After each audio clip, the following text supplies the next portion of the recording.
Hello everybody, it's Paulie here, and happy holiday season to everybody.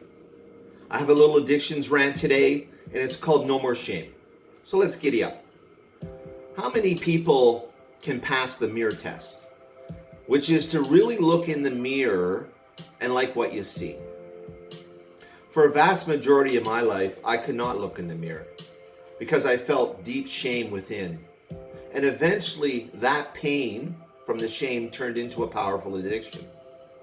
I then had the shame of self and I had the shame of the addiction. It was like a double-edged sword that I could beat myself up with. I was like a snowball tumbling down a hill and was getting larger and larger and more destructive in its path, and I took no prisoners.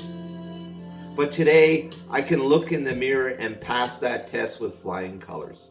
I can walk around as myself, being authentic with all my imperfections and shortcomings and unique personality and all my gifts, and be completely okay. And that is because of one reason only. And that reason is recovery.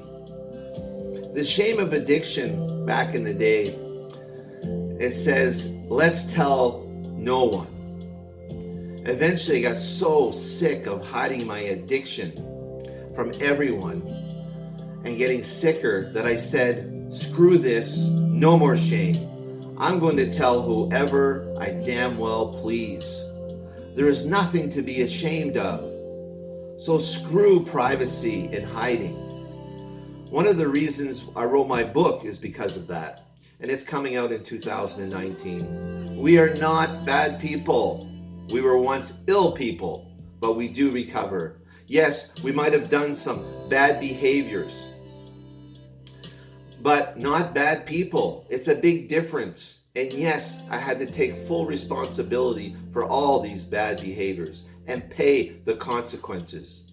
But today, I'm not ashamed of any of it. In fact, I have become this awesome person as a direct result of finding my recovery and making things right.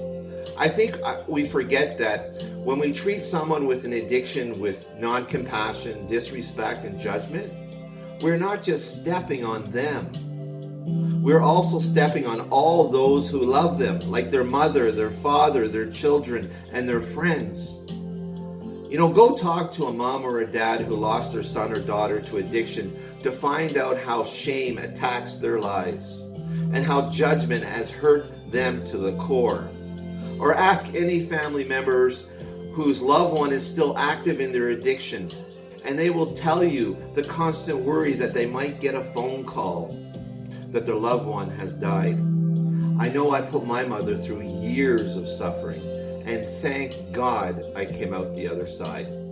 This shame and secrecy of addiction are just as dangerous and deadly as the disease itself. And so it's all our problem. Let's stop the judgment.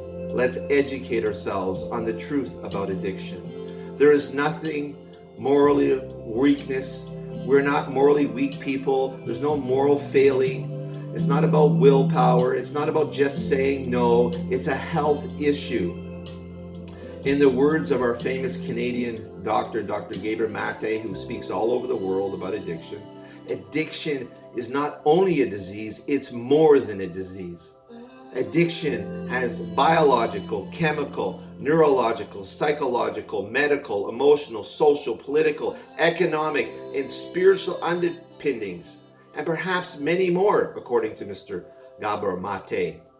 This is how all-encompassing addiction is, and why a person needs to do massive work to find their way out of it.